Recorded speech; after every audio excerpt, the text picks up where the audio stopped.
Friends, कैसे हैं आप। तो एक बार फिर स्वागत है आपका मेरे साथ मेरे इस प्यारे से चैनल में जिसका नाम है केमिस्ट्री विद प्राची। तो कल हम लोग ने बात करी थी इंट्रोडक्टरी सिलेबस के ऊपर और हमने आपसे एक छोटा सा प्रॉमिस किया था कि हम आपका साथ आपके एग्जाम तक नहीं छोड़ेंगे। दैट मीन्स हम आपको पूरा सिलेबस कंप्लीट प्रोवाइड करके देंगे।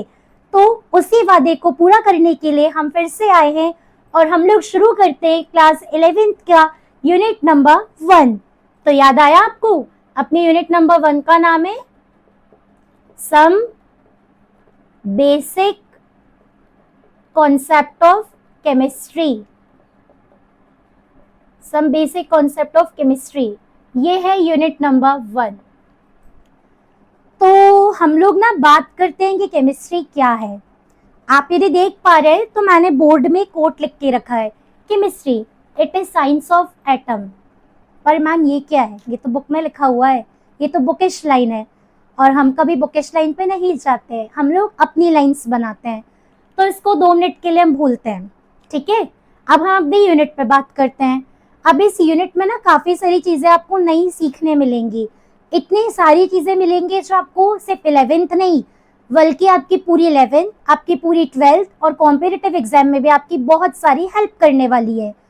तो यहाँ पे हम लोग सीखेंगे ढेर सारा कन्वर्जन, ढेर सारे पावर को शिफ्ट करना, प्लस करना, माइनस करना, मल्टीप्लाई करना। ओवरऑल हम लोग एकदम फन के साथ और एकदम इजी तरीके से यूनिट को लर्न करने वाले हैं।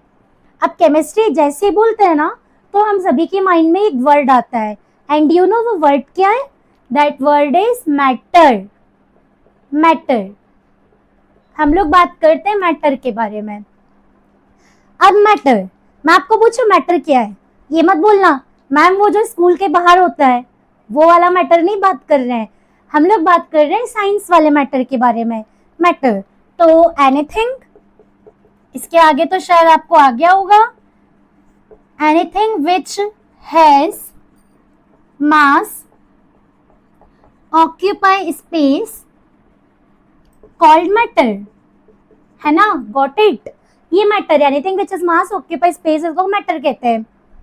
एक और चीज बताऊं, मैटर को यदि किसी छोटे बच्चे को समझाना हो ना तो देखो कैसे बोलना। मैटर वो होता है जिसे हम ना अपने हमारे 5 सेंसेस होते हैं ना, तो हम अपने 5 सेंस में किसी भी एक सेंस के थ्रू यदि आइडेंटिफाई कर पाए तो उसे भी हम लोग मैटर बोलेंगे। जैसे आप मुझे सुन पा रहे हो, वी ऑल आर मैटर। आप मुझे देख पा रहे हो, आप यदि किसी रोज गार्डन के पास से जाते हो तो आपको रोज की अच्छी खुशबू आएगी। आपने यदि कुछ खाया, आपको सॉल्टी लगता है या आपको स्वीट लगता है या आपको सोर लगता है, सो ये सब कुछ आप सेंस कर पा रहे हो, मैटर है ना। एयर, आपको गर्मी लग रही है, आपको मतलब ठंडक फील हो रहा है, तो ये सब कुछ अंडर मैटर आ जाता है। Okay, now let's discuss about the new one. तो अब हम लोग बात करेंगे स्टेट्स ऑफ मैटर के बारे में। स्टेट्स ऑफ मैटर, हमारी यूनिट की स्टार्टिंग कुछ यहाँ से होती है। यदि मैं किसी 9th क्लास के बच्चे को पूछूं how many states of matter, might भी उसका आंसर होगा 3, और आप में भी बहुत सारे लोग मुझे 3 ही बोलने वाले हैं। बट फ्रेंड्स जस्ट वेट, हम लोग 11th में हैं, हमें थोड़ा डीपली पता होना चाहिए, है ना। तो टोटल स्टेट्स ऑफ मैटर की यदि अपन बात करते हैं, so actually the total states of matter are 5। अब आप बोलोगे भाई ये क्या नया आ गया, अभी तक तो 3 पढ़ा था, सॉलिड, लिक्विड, गैस। अभी 4th और 5th स्टेट क्या है? तो ये भी आपने पढ़ा है, नहीं पढ़ा है तो चलिए मेरे साथ पढ़ते हैं। तो there are total 5 states of matter, जिसमें state number 1 exactly true solid, state number 2 liquid, state number 3 gas, state number 4 it will be Newton plasma, ये आपने पढ़ा हुआ है। And state number 5 it is Bose Einstein condensation.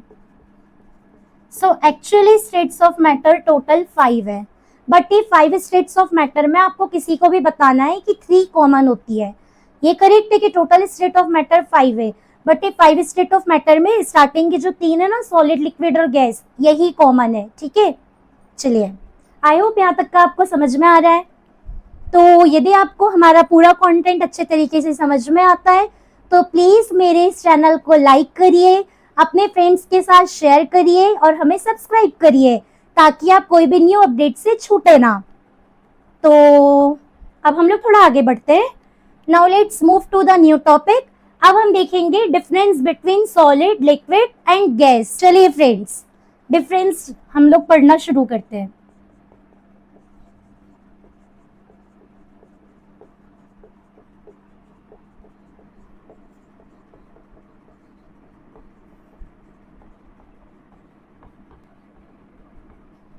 ये difference सिखाने के लिए पहले मैं एक डायग्राम बनाती हूँ।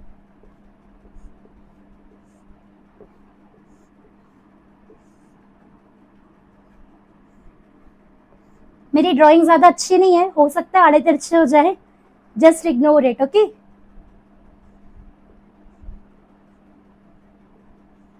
ये जो मैं यहाँ पे सर्कल्स ड्रॉ कर रही हूँ इसे हम लोग बोलेंगे पार्टिकल।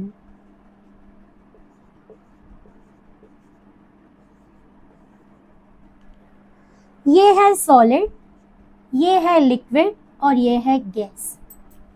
हमें डिफरेंस देखना है तीनों के बीच में। पॉइंट 1, सबसे पहले मैं आपको यदि पूछूं कि तीनों डायग्राम में बेसिक डिफरेंस क्या लग रहा है, आप खुद ही बोलेंगे कि मैम इसमें जो आपने पार्टिकल बनाए ये काफी क्लोजली अटैच है, पास पास में दिख रहे हैं। लिक्विड में जो आपने पार्टिकल्स बनाए वो थोड़े दूर है और गैस में जो आपने पार्टिकल बनाए वो एकदम दूर है। तो यस फ्रेंड्स, यही है difference number 1। In solid the particles are closely attached with each other. In liquid, the particles are not so closely attached, but in gases, the particles are very far from each other. Okay? तो first difference आ गया particle के बीच के space का। Now point number 2, अब ये जो particle है आप इतने क्लोजली अटैच है, ऐसा क्या है कि सॉलिड में पार्टिकल बहुत क्लोजली अटैच है? कुछ ऐसा होगा ना जो उनको आपस में बांधे रख रहा है। जैसे मेरी क्लास में मान लो 50 स्टूडेंट्स हैं, या आप लोग अभी आप लोग स्कूल जाते हो। अब मान लो आपकी क्लास में 50 स्टूडेंट है ऑन एन एवरेज, तो आप ऐसा तो नहीं होता है ना कि पूरे 50 बच्चों से बात करते हो। आप उन 50 में कुछ आपके ग्रुप बना लेते हो सकता है आपका कोई एक बेस्ट फ्रेंड हो, माइट भी 2 हो सकता है आपके 4 लोगों का ग्रुप हो, कुछ भी पॉसिबल है ना। तो ऐसा क्या है जो आपको और वो अनदर 4 लोगों को बांधे रख रहा है? आप बोलते हैं जनरली कि मेरे उससे बॉन्डिंग अच्छी है इसलिए मैं अपनी चीजों के साथ शेयर करता हूँ। तो यहाँ पे जो सॉलिड है इसमें जो पार्टिकल क्लोजली अटैच है ये एक बॉन्ड के कारण है। अब बॉन्ड क्या है ये तो हम लोग बाद में देखेंगे, बट यहाँ पे हम इसे एक और लैंग्वेज में कहेंगे कि पार्टिकल को जो खींचे रख रहा है एक दूसरे पार्टिकल से वो है जस्ट फोर्स ऑफ अट्रैक्शन। ये फोर्स ऑफ अट्रैक्शन के कारण पार्टिकल बहुत क्लोजली अटैच है। तो आपके सॉलिड्स में जो फोर्स ऑफ अट्रैक्शन होता है बहुत मैक्सिमम होता है यानी स्ट्रॉन्ग होता है। इससे हम लोग लिख सकते हैं कि सॉलिड में फोर्स ऑफ अट्रैक्शन स्ट्रॉन्गर है, यहाँ पे फोर्स ऑफ अट्रैक्शन स्ट्रॉन्ग होगा। ये स्ट्रॉन्गर बहुत ज्यादा टाइटली होगा फोर्स ऑफ अट्रैक्शन, यहाँ थोड़ा सा कम होगा। और गैस में जो फोर्स ऑफ अट्रैक्शन होगा ये वीकेस्ट होगा, तभी तो पार्टिकल दूर भाग रहे एक दूसरे से। ठीक है, तो ये हमने बात करी। Now come to point number 3। अब अपन बात करते हैं शेप और साइज की। तो जनरली आपने बुक में एक लाइन पढ़ी है कि solids have fixed shape and size. Solid का शेप, साइज और वॉल्यूम दोनों फिक्स होता है। जैसे मार्कर, इसका जो शेप है फिक्स है, मैं इसे कितना भी कंप्रेस करूं चेंज नहीं होगा। टेबल, बुक, चेयर, गोल्ड, इन सबका जो शेप एंड साइज और वॉल्यूम होता है ये फिक्स होता है। तो सॉलिड्स क्या होते हैं? सॉलिड का जो शेप एंड साइज होगा ये फिक्स होगा, ये डेफिनेट होगा। ठीक है, अब बात करते हैं लिक्विड की। लिक्विड्स का जो शेप और साइज होता है ये फिक्स नहीं होता, लिक्विड का वॉल्यूम फिक्स होता है। पर हम लिक्विड को जिस कंटेनर में डालेंगे लिक्विड उस कंटेनर का शेप गेन करेगा। जैसे मान लो मुझे पानी भरना है, सपोज मैंने इस शेप के कंटेनर में पानी भरा तो मुझे पानी जो है वो इस शेप का नजर आएगा। अब मान लो मैंने इस शेप के कंटेनर में पानी भरा तो पानी भी मुझे थोड़ा कर्ल वाला नजर आएगा। तो जो कंटेनर का शेप होता है वही कंटेनर का जो कंटेनर का शेप होता है वही लिक्विड का भी शेप हो जाता है। अब गैस की बात करते हैं। तो फ्रेंड्स गैस का ना वॉल्यूम फिक्स होता है ना शेप फिक्स होता है. Gases have indefinite volume and shape. Okay, now let's move to point number 4. Solid का शेप और साइज फिक्स है, जिसके कारण आपके सॉलिड हार्ड होते हैं. तो solids are called rigid. Solid को हम लोग कहते हैं रिजिड. और आपके एनसीईआरटी में एक क्वेश्चन है रिजिडिटी को डिफाइन करना है. तो रिजिडिटी क्या होगा? The solids are hard substance because their shape and size is fixed, called rigid, and the phenomenon is called rigidity. जो रिजिड को डिफाइन करे वो रिजिडिटी है. Okay, liquid. लिक्विड जो है उसे हम एक लैंग्वेज में कहेंगे फ्लूइड. फ्लूइड्स होते हैं the material which have tendency to flow. ऐसे मटेरियल जो बह सकते हैं, जो फ्लो हो सकते हैं, उन्हें अपन कहेंगे फ्लूइड. गैस को भी हम लोग फ्लूइड के नाम से जानते हैं. अब आप ये मत कहना गैस तो बहती नहीं है. कभी देखा है सिलेंडर लीक होते? Gas can flow, but gas जो होती है वो इनविजिबल होती है, इसलिए, है ना. तो सॉलिड को रिजिड बोला, लिक्विड और गैस को फ्लूइड का है. Now come to point number 5.